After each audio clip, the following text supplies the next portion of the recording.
pessoal, sejam muito bem-vindos ao episódio inaugural do nosso podcast, que é o Physio Oncotalks. Um podcast muito especial, pensado com muito carinho, para ser uma troca entre as especialidades da oncologia. Eu sou Mariana Moreira, fisioterapeuta, especialista em oncologia e coordenadora da pós-graduação de fisioterapia e oncologia aqui da Santa Casa. Eu sou Marília Ferreira, fisioterapeuta especialista em oncologia e parceira de Mariana na coordenação da pós, em oncologia, em fisioterapia e oncologia aqui da Santa Casa. Hoje, em nosso episódio inaugural, nós temos uma convidada mega especial, que é uma referência no Brasil e no mundo na oncologia. A gente se sente muito orgulhosa por recebê-la aqui no nosso episódio de inaugural, que é... Mãe, avó, mulher que representa tantas outras mulheres na ciência, oncologista do grupo Oncoclínicas Bahia, líder do Cancer Center do Hospital Santa Isabel e Oncoclínicas, membro do Conselho Administrativo da Sociedade Americana de Oncologia Clínica e autora dos livros Encontros Ecumênicos e Encontros com a Espiritualidade. Seja bem-vinda, doutora Clarissa. A gente poderia estar aqui, passar o podcast todo falando do seu currículo, mas gostaria que falasse pouquinho, eu ia ficar muito vermelha. da sua trajetória na oncologia. Então, bom, é uma honra para mim estar aqui com vocês. Realmente eu sou, acho que uma das grandes defensoras, já há muito tempo, desse encontro multidisciplinar, para cuidar do paciente, porque eu acho que a gente precisa de cada olhar diferente, para que a jornada do paciente seja cada vez melhor. Então, precisa do olhar de vocês, fisioterapeutas, precisa do olhar da nutricionista, da enfermeira, da psicóloga, da assistente social, para que a gente possa realmente tornar essa jornada que é tão difícil mais fácil. Então, falando um pouquinho sobre a minha trajetória, eu acho que essa é uma das minhas características, a gente tentar incluir pessoas. Às vezes as pessoas perguntam, como é que você consegue fazer tantas coisas? Eu acho que é essa construção de bons times, porque ninguém consegue fazer nada sozinho. Então, acho que esse é um grande segredo. Verdade. A gente entende que quando o paciente ele recebe o diagnóstico de câncer, é um momento muito delicado para ele, que vem várias emoções, seja física, emocional, naquele momento. E tem algum momento que a senhora percebe que a equipe multi é importante, nesse cuidado do paciente, de prestar uma melhor qualidade para o paciente, ou é todo o tratamento? Acho que todo o tratamento, desde o início. De novo, eu acho que essa escuta da enfermagem, essa escuta da psicologia, esse olhar da nutricionista, o olhar da fisioterapia, Então, a promoção da mobilidade, porque tem coisas que a gente, você faz todo dia e você não consegue perceber a falta que aquilo vai fazer na ausência na ausência, Então, o diagnóstico do câncer, que é uma doença que traz pra gente a nossa finitude, por mais simples que ele seja, por mais inicial que ele seja, ele traz todo aquele medo. É uma doença que tem um estigma muito grande. Então, isso precisa ser encarado com muito respeito, com muita dignidade, com muita manutenção do cuidado ao paciente durante todo o trajetório, desde o início. Sim, perfeito. Eu tô ansiosa para fazer uma pergunta, porque quando a gente pensa na qualidade de vida, para além do biológico, a gente vê a cada dia o valor da espiritualidade. A nossa ânsia é saber como foi que surgiu a ideia dos livros. Como foi que surgiu, como foi que despertou isso. Assim, é muito claro para a gente a necessidade de se falar mais desse assunto, mas é uma iniciativa pioneira, uma iniciativa corajosa. Então, como foi isso? Conta um pouquinho pra gente. Isso é muito legal, porque foi tudo meio que ao acaso, né? No início da pandemia, no início mesmo, assim, primeira semana da pandemia, nós passamos por um período muito difícil na clínica, né? Lá na Oncoclínica, acho que na época ainda era NOB. E aí eu chamei, né, o pessoal e eu falei, eu sempre fui uma pessoa muito espiritualizada, né? Eu sou espírita desde que eu nasci, eu tenho esse privilégio de ter nascido numa família que me deu toda a guarida em relação a isso. Né? Eu agradeço por isso todos os dias. E aí eu chamei a nossa gerente operacional na época, que é batista, e falei, olha, vamos fazer uma missa aqui. Aí ela falou, Doc, mas você é espírita, eu sou batista. Tudo bem, vamos fazer a missa, mas vamos fazer um encontro ecumênico. Eu falei, então ótimo. Aí a gente planejou tudo e veio a pandemia. Né? Tipo, na sexta-feira, eles falaram, vai fechar tudo, proibido aglomeração, etc. Eu falei, não, mas a gente vai fazer de qualquer jeito. Nós vamos fazer online. E aí nós começamos toda semana, às 7 horas da manhã, nós começamos a fazer esse programa online, que no início é incrível quando a gente vai vendo como ele cresceu, né? Então, no início a gente colocava os clipes de músicas. Eu mando essa lista de música até hoje. Todo domingo eu mando para minha lista de transmissão, uma lista de músicas que eu escolho a dedo. E aí começou, colocava o clipe, aí o YouTube derrubava quando a gente subia para o YouTube, porque não eram músicas autorais. E aí isso tudo foi acontecendo, as pessoas foram se juntando, o Padre Lázaro se juntou, porque minha maior dificuldade na vida era um padre, porque o padre entrava, saía. E aí a equipe, delicado, né, num momento muito difícil, então as pessoas ficavam esperando, assim, poxa, né, foi muito maravilhoso, né, então a gente foi tendo um feedback muito bacana. E aí, um ano depois eu falei, não, eu quero transformar isso em livro. E aí foi uma saga para a gente conseguir quem pagasse o livro, que aliás é um livro super bem feito, super maravilhoso, capa dura, e é uma coisa cara. Então a DOC, que é a editora, foi maravilhosa e Renato bancou esse primeiro livro. E o livro, a venda do livro é toda revertida para a Casa Solange Fraga, que é uma casa de apoio daqui da Santa Casa, que nós reabrimos em parceria com a Casa Cor, depois da pandemia. Então, o livro nasceu, o primeiro livro foi o Encontro Ecumênico, mas no final das contas, ecumênico são todas as religiões que são relacionadas com Cristo, e a gente quer ser mais inclusivo ainda, então nós tornamos o encontros com a espiritualidade.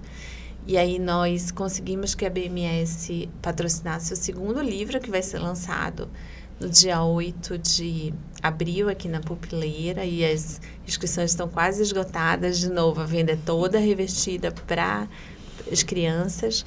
E agora a gente já está futucando o terceiro livro e já temos uma tradução. A gente já estamos vendo os patrocinadores. E temos uma tradução do livro para o inglês, que tem sido super bem aceita.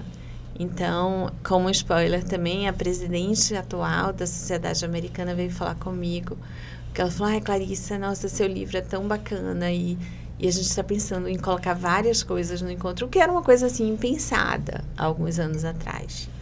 Imagino, que legal. A gente estava olhando, né, o livro, olhando o cuidado, inclusive, de selecionar as gravuras que foram feitas pelas crianças, as imagens do livro, a ilustração. É o livro mais lindo que eu já vi. Mas foi feito pela DOC, então. E voltando um pouquinho, né, à questão biológica, existe algum momento em onde tem essa interação entre a medicina com a equipe multi, existe discussão de casos desse paciente, né?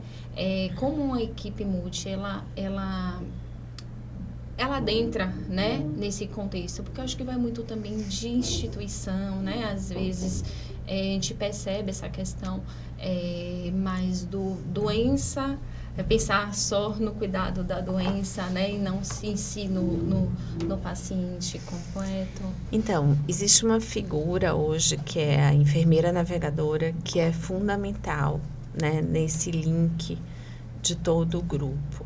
Então, hoje a enfermeira navegadora, inclusive, participa, né, da primeira consulta para estar criando esse vínculo, e ela que literalmente navega o paciente dentro desse universo, que, de novo, é um universo... Coisa que eu mais tenho pavor é ver pacientes, por exemplo, que chegam para uma segunda opinião e que falam, aqui, ó, eu recebi um papel encaminhado para radioterapia. Poxa, mas tem gente que nem sabe o que é radioterapia, aonde eu vou fazer radioterapia, onde é que meu convênio cobre, né, onde é que eu consigo fazer isso pelo SUS. Então, existe, né, todo um medo relacionado a isso. Então, a navegadora, ela é fundamental para estar conduzindo, né, o paciente durante esse momento. E eu acho que a gente incentivar cada vez mais a abertura, né, de toda a equipe a cada uma das informações. Então, vocês, como fisioterapeutas, se chegarem para a gente e falarem, poxa, doutora, por que aquele paciente está com restrição ao leito? Porque, às vezes, o médico nem se atentou, ele fez um copia e cola e ele não viu, né, que aquilo estava ali e que ele não prestou atenção que na evolução multi, vocês sinalizaram que o paciente já estaria apto a iniciar a deambulação. Então, eu acho que a gente realmente precisa conversar mais. Infelizmente, né, a gente tem milhares de relatórios e de tempos, etc. Então, fazer uma visita multi, que até já acontece, né, em vários setores da oncologia, dentro do Hospital Santa Isabel, mas que a gente torne isso diário, né? Efetivo, né? Porque às vezes a gente percebe na físio mesmo que o paciente ele vem tardio pra gente quando já tá com aquela deformidade instalada. Vai fazer rádio, necessita uma amplitude de ombro. E se tivesse vindo pra gente logo no pós-operatório, né? Tudo tinha sido melhor para ele, né? Essa qualidade. Então, acho que realmente essa interação entre equipe tem uma maior efetividade, né? Uma coisa, doutora Clarice, a gente sabe que a sarcopenia é um problema importante, né? Relacionado aos nossos pacientes e que nossos pacientes sarcopênicos, os estudos já mostram que eles evoluem com sobrevida global menor, tá? Então, puxando um pouquinho para a fisioterapia, eu queria saber como é o seu olhar, como é que você enxerga a fisioterapia nesse trabalho interdisciplinar? Como é que você consegue enxergar isso, o papel, a atuação? Conte um pouquinho pra gente. Então, eu sou uma apaixonada por exercício físico, por fisioterapia. Tenho uma irmã que é fisioterapeuta, né, que foi uma das pioneiras em Pilates aqui no Brasil. E eu acho que fora do exercício não tem salvação, realmente. Você consegue, inclusive, quando um paciente entra no consultório, quando um paciente está andando, você consegue ver quem faz exercício e quem não faz, né? Mesmo pacientes jovens. Então, nessa construção, que é uma construção que, para paciente sarcopênico, só para, né, o que é um paciente sarcopênico? Um paciente que perdeu massa muscular, né, de forma importante. E perder massa muscular significa que você não está vendo, mas ele perdeu massa óssea também. Então, é você fazer essa reconstrução dessa massa muscular, tanto a nível de nutrição, né, com um aumento proteico importante, que isso você só consegue com orientação nutricional adequada, como com a fisioterapia. Então, assim, de novo, e um grande exemplo disso é minha mãe. Minha mãe ficou internada no Santa Isabel, teve um evento neurológico muito grave, e hoje ela está, inclusive, muito melhor do que ela estava antes do processo neurológico, porque ela conseguiu entender a importância da fisioterapia. E ela faz 1 hora de fisioterapia diária, e faz pilates hoje também. Então, assim, é muito importante isso. Se você quer que aquela pessoa seja reabilitada, ela precisa ter essa ajuda da fisioterapia, porque senão não vai acontecer. Verdade. verdade. Realmente depois perguntar sobre isso, sobre essa diferença, se era visível, né, a diferença entre o paciente que está em acompanhamento e o paciente que não está, né?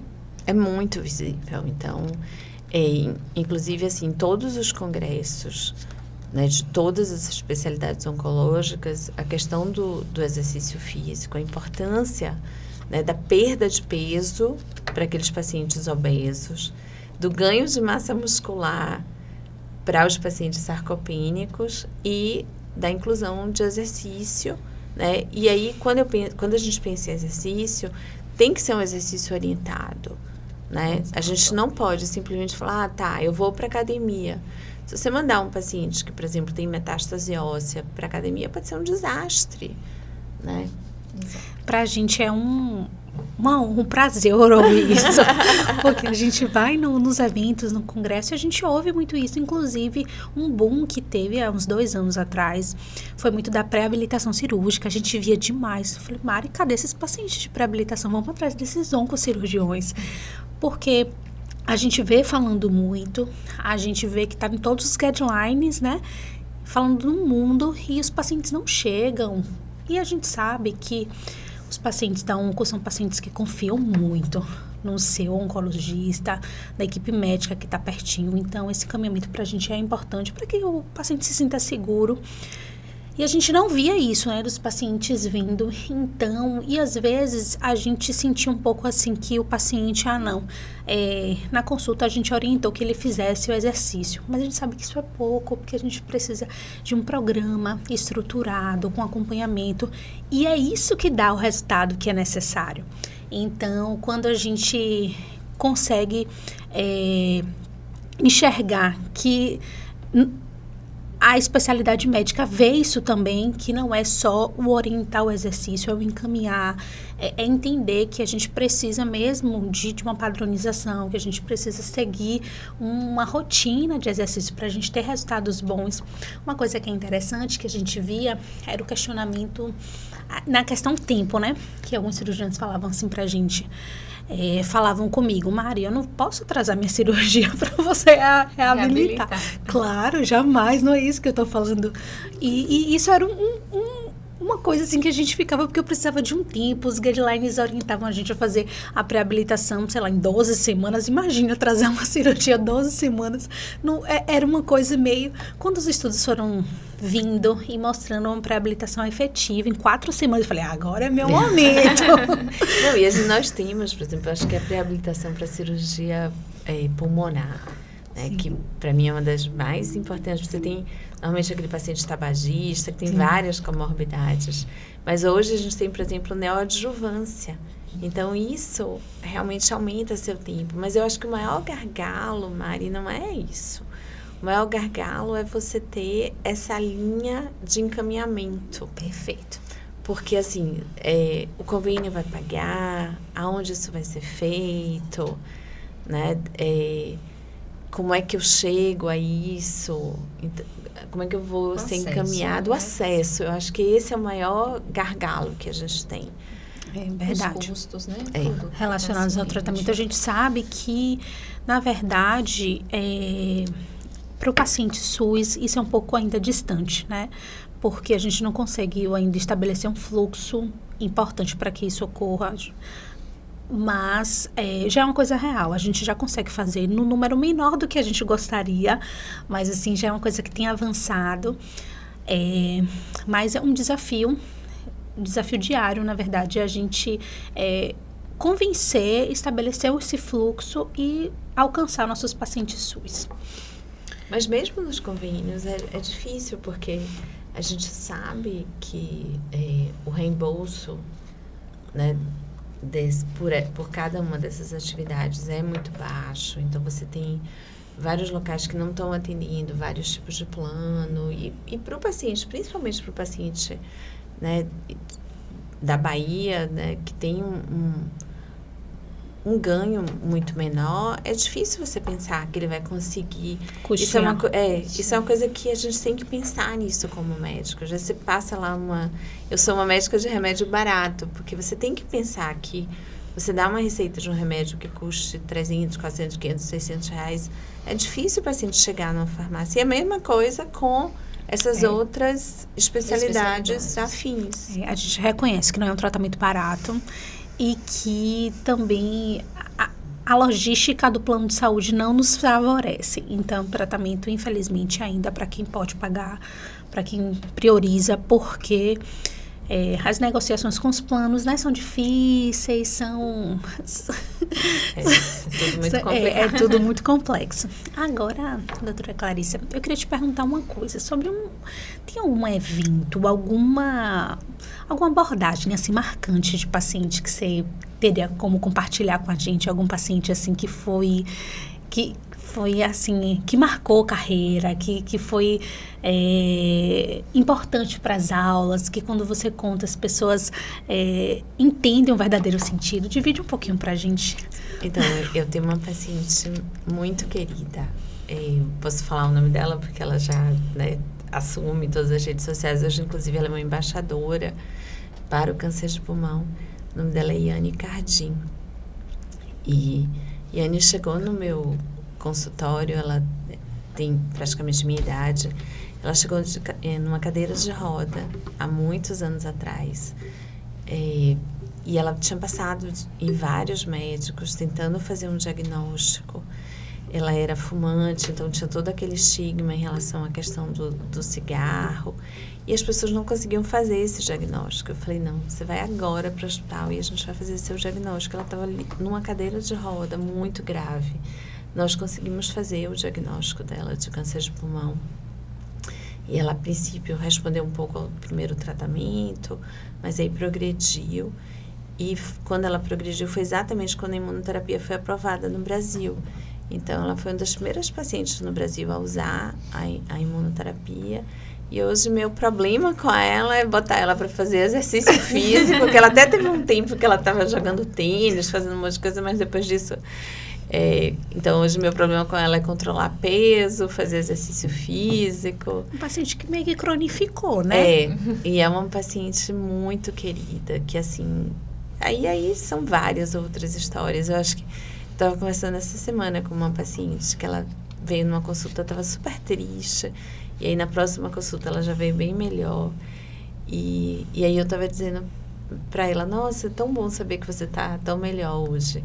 E ela falou, não sei como é que vocês lidam, né, com a gente, eu não sei como é que vocês conseguem lidar com o sofrimento ao longo de todo esse tempo. E eu disse, porque a gente tem esse propósito, né, de mesmo nas maiores adversidades, tentar fazer com que esse acolhimento, né, que é fornecido, que a gente consiga acolher as pessoas e tornar a jornada mais suave. Mais suave. Eu vejo o quanto isso é importante, né? Não só o paciente, mas o familiar também, né? E eu vejo essa introdução da equipe multi como um quebra-cabeça, né? Cada um sendo uma peça ali naquele quebra-cabeça. E a comunicação muito importante nesse momento. E nesse momento final, qual a mensagem que a senhora daria, assim, para os profissionais da físio, da nutrição, da psicologia, que queiram estar atuando, né, com os pacientes oncológicos? Então, trabalhem juntos. Eu acho que essa é a grande mensagem, né? Existe um ditado que fala que se você quer ir sozinho, se você quer ir mais rápido, você vai sozinho, mas se você quer ir mais longe, você vai junto. E então, nós precisamos ir mais longe, né, e levar o paciente, né, da melhor maneira possível. E nós só conseguimos fazer isso juntos. E escutem mais uns aos outros, né? Quebrem as barreiras para falar assim, mas isso, eu não vou falar com o médico porque ele não vai me ouvir. Vai ouvir, né? Então, ele vai chegar para... O médico precisa estar aberto, a enfermeira precisa estar aberta, a físio precisa estar aberta para que as sugestões, a gente tem que pensar que o importante é o paciente nesse momento.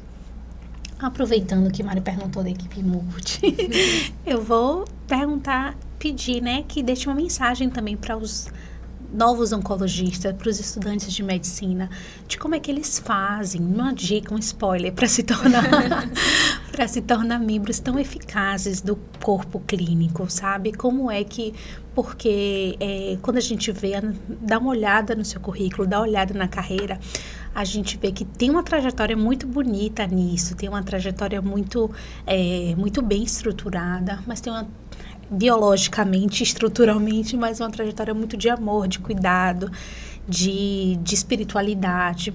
Então, como é que eles podem fazer para conseguir mesclar isso na formação e se tornarem profissionais ímpares, né? Eu acho que, assim, você respeitar a sua vocação. E uma coisa que me preocupa muito hoje em dia é que a gente vê que talvez nem todas as pessoas estejam fazendo medicina por vocação. E medicina não é uma profissão que você consiga fazer sem vocação. Porque se você fizer sem vocação, se você fizer sem amor ao que você está fazendo, e eu não conheço nenhum profissional em medicina ou em qualquer outra área que dentro, né, desse espírito de amor e de dedicação não tenha sido bem sucedido. Eu não conheço. Eu acho que assim a gente precisa realmente colocar o coração primeiro, lançar o coração primeiro. Então, se você está fazendo medicina e você não tem essa vocação, desista. Vá fazer uma outra coisa. Porque mesmo se a gente pensar assim, então eu vou fazer uma especialidade que eu não tenha que lidar com o paciente, mas você vai ter que lidar com o paciente em algum momento.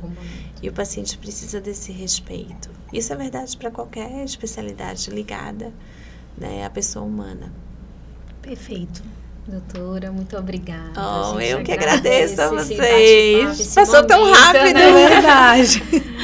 De trocas. E espero você aqui em outros momentos, né? Pois que a gente possa só convidar. discutindo outros assuntos. Muito obrigada, doutora Clarice. Foi uma honra. E parabéns pela iniciativa. Muito legal. Muito obrigada.